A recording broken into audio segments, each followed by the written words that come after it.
Hey everybody, it's Meechadini. I wanted to show you guys, or at least give you a couple minutes of a video of what transpired during the fundraiser presentation event for Better Conditions organization, our organization that we profess to help families and provide better concrete conditions for the people. The event went well. Few people showed up. I felt like a lot more could have been there.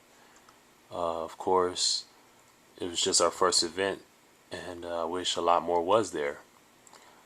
But I want to thank you all that have attended, all that wished us well, all that have donated and still are donating. I want to say thank you for the support. We're well on our way, planning our second event. And I just wanted to share a little bit with you guys. It's going to be a part one, part two, because I won't be able to fit it all in one. Again, it's not going to be the whole thing, but you're going to get at least 20 minutes of it, at least. Probably about 45 minutes altogether. Okay, and here we go.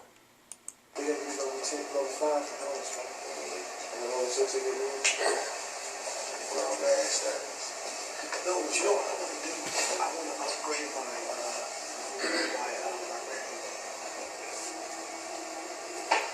Ready to go? Ready? Let's clean this up.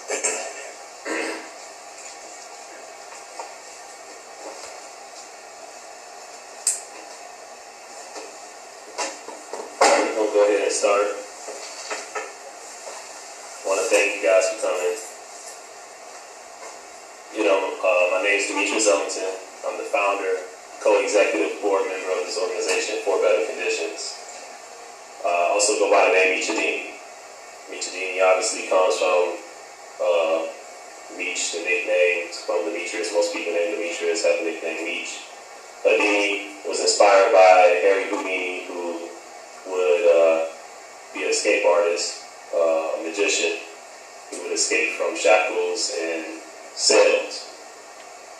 Me personally, I'm a poet, so it's a name that I came up with, and people started calling me because I have thought-provoking poetry.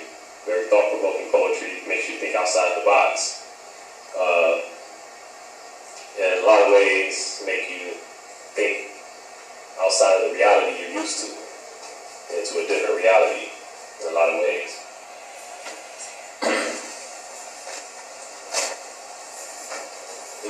We are all grown, and we say as being grown, we say we do what we want to do. I do what I want to do because I'm grown.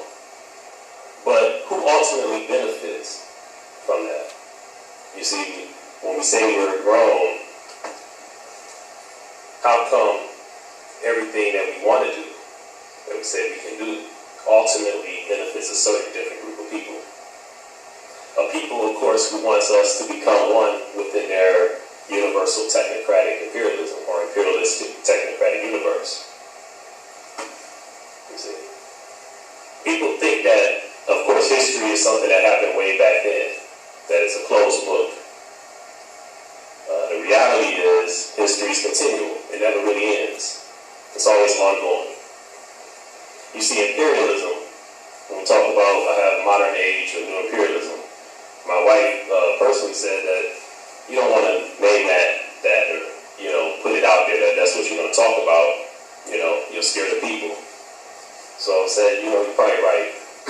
But it is what I want to talk about. The word imperialism, of course, means one group of people having control over another group of people.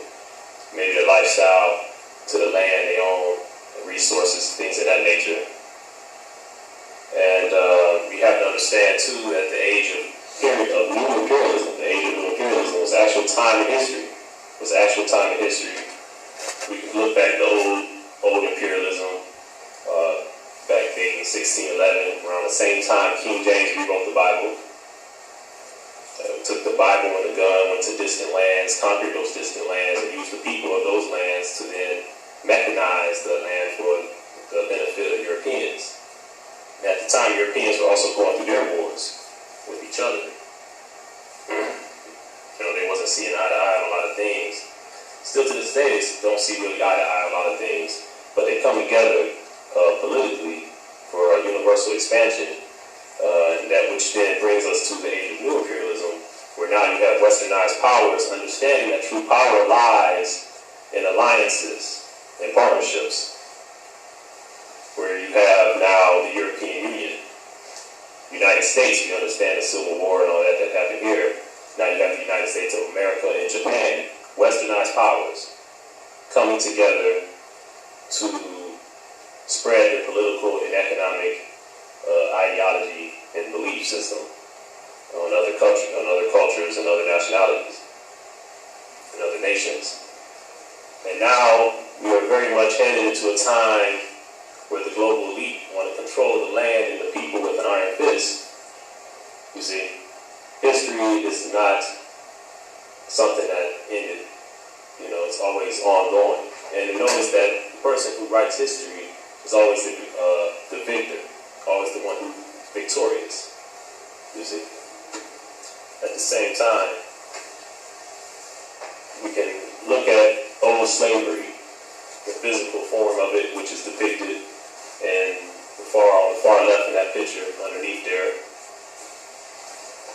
Of course, that picture we see is physical slavery, and that's how we think of slavery. But slavery is very much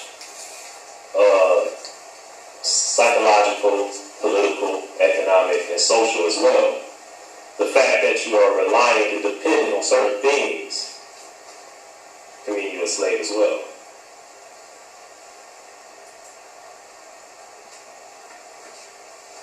You know, the global elite, those in dominant, powerful, elite positions and privileged positions and influential positions in the world, they understand that sky's the limit. They understand that sky's the limit with their thoughts.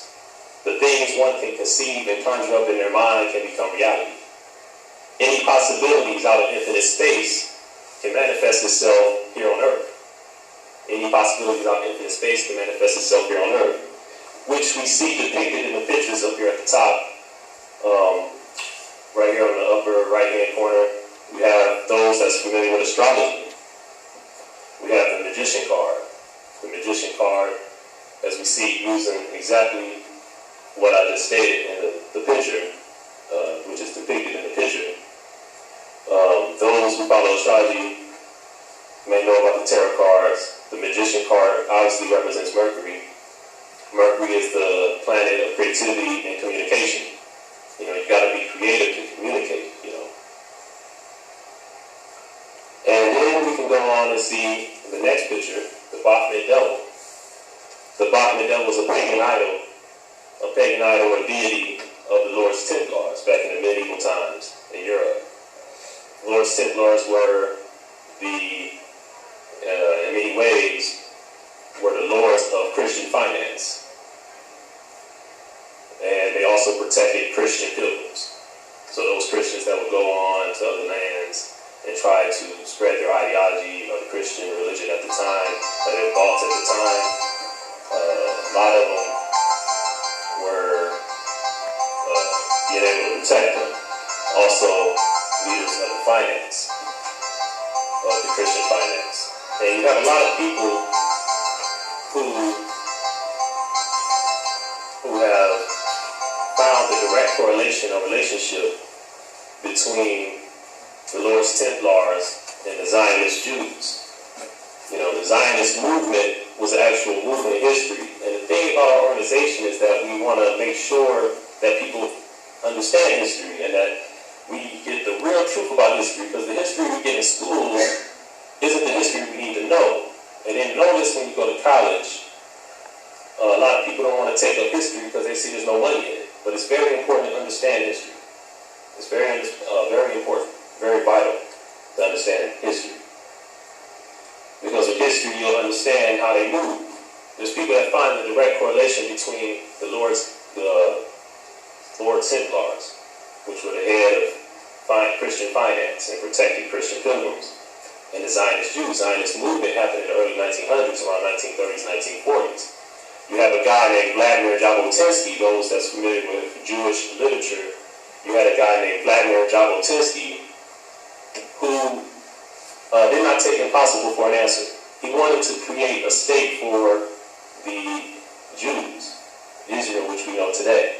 They wanted to take away Palestine from the Palestinians and create their own state. Because at the time, the Jews didn't have their own state. Didn't have their own state to say it was theirs. The United States said it's impossible. We can't help you create your own state. Vladimir Jabotinsky, again, did not take that as an answer. He said, because he believed in what's depicted in the two pictures here, that any possibilities out in infinite space can manifest itself here on Earth. There's no way that anything can be impossible, that somebody can tell you it can't happen, because you have to be creative. You have to use your creativity to make it work. Vladimir Jabotinsky then realized that they had to create some type of problem in order to get the United States involved, to help them create their own state. So they have a lot of elite Zionist Jews who financed and helped subsidize Hitler, who they knew did not like the Jews. And this stuff is easy to find on the internet. You can find it in many libraries and books. But a lot of the elite Jews actually funded and supported Hitler financially, which then created a certain tyrant, which at the time kind of was threatful towards America even.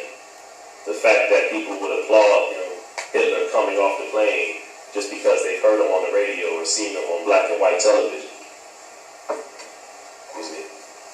And it's quite weird that even our Vice President Joe Biden today, Barack Obama's Vice President, our Vice President of the United States, can go over to Israel and say to them that if it wasn't for the Zionists allowing shows like Will and Grace to be aired, because we understand that statistics show that the Zionists make up less than 1% of our culture and in our nation.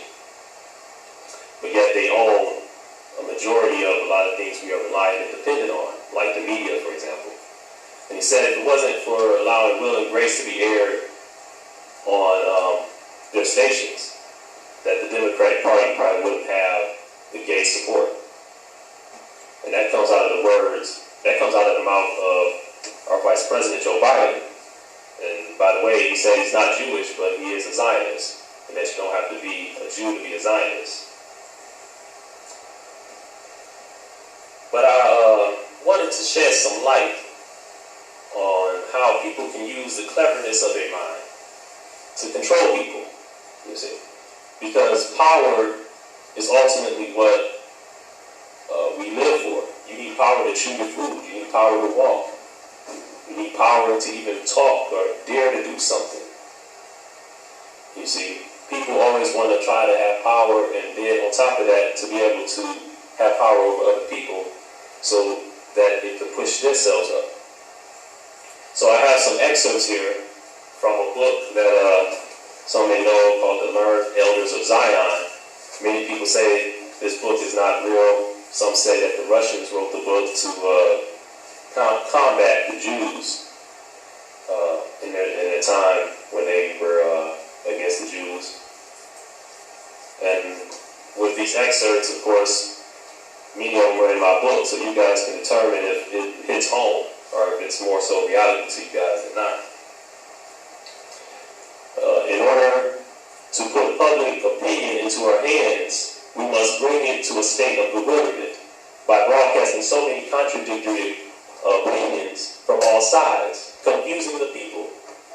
You see, that's how they do it, because they control media here in America and in most places across the world as well. The art of directing masses and individuals by means of cleverly manipulating theory, by regulations of life and other advertising. By the way, advertisement is a form of mind control. The fact that you keep seeing things, you may see commercials, you keep seeing commercials, you're like, dang, I might need that. I feel like I gotta have that,